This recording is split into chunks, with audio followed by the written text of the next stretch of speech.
Hi everyone, our fall 2024 issue is now out and you can view it right here. We've got a wide range of both shop and home projects for you to check out, as well as some home improvement content, tool reviews, and a host of other regular columns. Our cover story is about how to make this gorgeous jewelry box complete with felt dividers.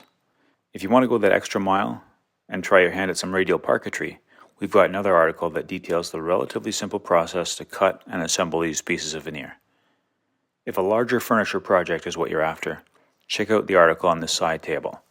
It incorporates a cool sliding dovetail method of joining the base to the top, so seasonal movement can be taken into account.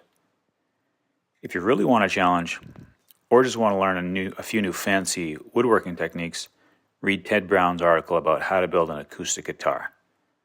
We also have a community column on Linda Manzer, one of Canada's most celebrated guitar makers. We have 3 shop jigs in this issue to help make your shop time more efficient.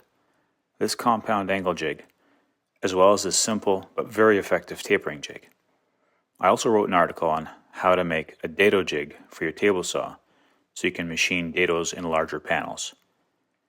Don't miss a new column titled What's the Difference? That will clarify woodworking terms, tools, and details that can be somewhat confusing. In this issue, we cover bevel up versus bevel down hand planes, as well as pigments and dyes. There are also many other projects and technique articles in this issue for you. Thanks very much for being a subscriber, and I hope you enjoy this issue.